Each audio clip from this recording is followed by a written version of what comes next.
Hello, peoples. How are y'all? Facebook say, what's on your mind? So I was just thinking about some stuff. What's on my mind? I was thinking, I was just sitting, just a random thought just came to my mind about how a man pursues a woman.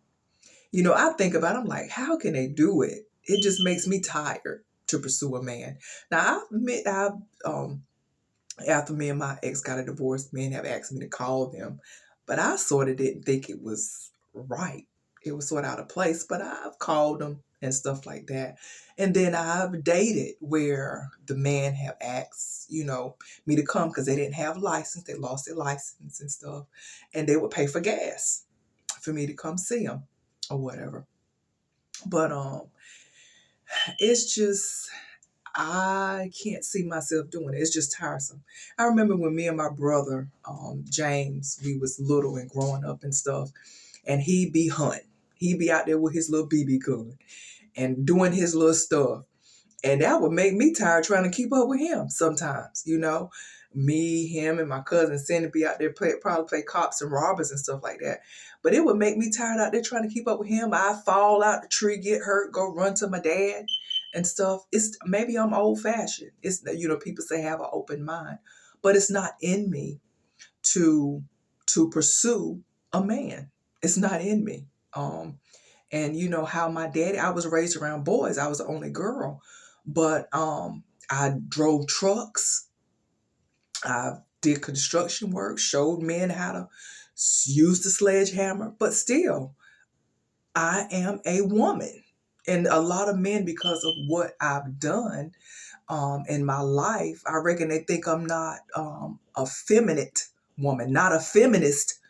I'm against feminists because being a feminist is a spirit of antichrist. That's what being a feminist is. I love my men. You know, I was talking to a gentleman today, and he was talking about how a woman with his girlfriend or his baby's mother would hit on him and stuff. Now, me and my exes fought when we first got married because you ain't gonna disrespect me. You ain't gonna keep on nagging and nagging and picking at a sore, because if you keep picking at that sword never heal.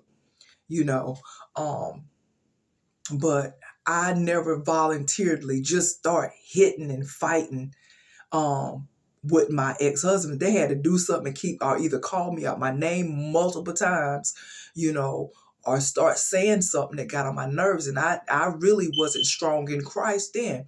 I probably should have just left it alone then. But you're not going to disrespect me. No. But my thing is, people say have an open mind. I can't see that. I cannot see, me pursuing a man. Just like I said, I've been in relationships where the man didn't have a car. My ex-husband, when I first met him, he didn't have a car. I drove him around for 10 years, picked up the kids.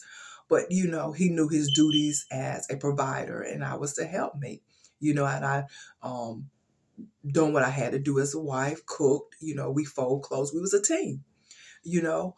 Um, and at first I feel that it's a lot of disagreements because you're from two different backgrounds. And at first, with me and my um first in my marriages that I've experienced, the first 2 years, y'all are learning each other, and it's sort of um rough, bumpy, because y'all are learning each other. But I just can't imagine myself pursuing a man. I can't imagine myself pursuing a man. And as I said, men have said, well, call me, and I have called them, and talked to them or whatever, trying to have the open mind, even though I thought something was wrong with that. But, I said, well, just trying to get into this not too open. I don't want my mind too open. But as for me, I cannot perceive myself pursuing no man. My daddy, just like I said, I was raised around my brothers and stuff. I done construction. I drove trucks. When my car used to break down, my dad used to say, work on that car. I know how to do when something happened, Mr. Jane Arthur, when Mr. Jane Arthur was living, he'd come over, he'd show me how to do it, and I'd do it myself. I put shingles and done stuff like that, but still, I know how to be a wife, a woman, or whatever. But I just can't get it in this pursuing no man. I don't know why. It's just tiresome. Men have a gift. And the Bible says a man who findeth a wife findeth a good thing. Now, if he asks me, if he has a house and I'm staying somewhere and he asks me, he will ask me, well, baby, can you drive here to the house? I'm just sort of tired from working or something like that.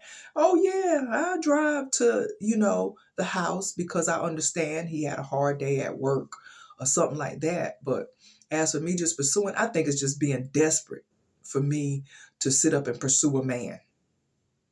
I think to me, it's sort of being desperate just to pursue a man. So that's what's on my mind. I don't know, it just randomly popped in my mind about how the roles now are sort of getting mixed up. The men are not, some of the men and some of the women trying to dominate men. The queen, yes, is the most powerful thing on the board.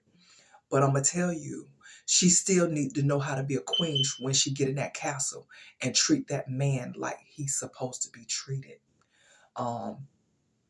Yes, she is the most dominant thing on the board, but don't take your dominancy and try to belittle a man. It's not right to dominate because it's a form of witchcraft. That's what it is. It's a form of witchcraft to dominate a man. Because we are supposed to walk beside each other. A man and a woman supposed to be a team. There's supposed to be a balance, and I feel, in me, I'm sort of old fashioned when it comes to marriages. I would always go to my husbands and let them know where I'm going. If I'm going to the store, my first marriage, I would always leave a letter. I would always let him know where I'm going, so he'll know where I'm at. My second marriage, before I had done anything with my daughter, I would always talk. I said, let me talk to your stepdad first. Let me go to him and see what he says. Don't get me wrong. At first, the first part of the marriages, we scrapped. I remember one time when my ex had took some money for some drugs. Oh my God, we had bills to pay. He was going across the fence. I said, oh, no, you ain't. I grabbed him by his belt buckle and I said, you ain't gonna throw away that money. Now, stuff like that. And I remember one time we was going across big lots, parking lot. Me and him was just fighting. We was punching because he had stayed out of something. I don't know what he did. He had stayed out. He done something he ain't had no business doing. But I mean, we was punching. And I was driving a truck. I had my knee on that steering wheel. And we was going across Big Lots parking lot to Spring Lake. But yeah, I don't get it. I can't see myself pursuing a man. Even though I've done stuff, I've worked and drove trucks, I've done things, but I just can't see myself pursuing a man. Just like I said, I know how to be the queen. I knew and I know how to go in the house, and be a wife and keep the house clean and stuff like that, and cook.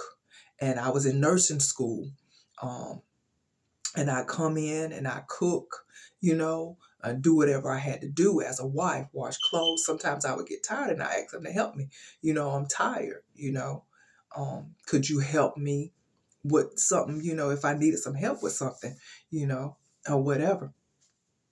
But yeah, this open mind stuff, my mind ain't too open. It's open, but it ain't too open, because too open, you start getting roles and stuff sort of mixed up, and I don't think that a man or a woman should dominate each other, because we're a team. We're a team. A man shouldn't dominate a woman or belittle her, and a woman shouldn't dominate the man. Even though she's the most powerful, the reason why the queen is the most powerful thing on the board, because she's not caught by sight. A man is caught by sight and what he sees, and he's easily caught into stuff. But women are more and a little bit more stronger minded. We're wired, but we are a little bit more stronger minded when it comes to lust, or when it comes to um, dealing with sexual things. If a man go out there, you know, he's caught by sight. He see women, but now if it's a godly man, that's a difference. A godly man knows what he wants. A godly man would choose one woman, you know, and settle down with her if he knows the standards of the Bible.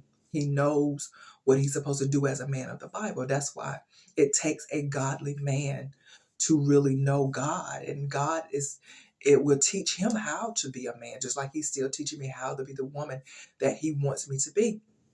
So I just wanted to put that out there. That was on my mind about how it would make me tired to pursue a man, you know. It would make me real tired to pursue a man. So, y'all have a blessed day, and y'all be safe, and have a Merry Christmas, and thank y'all.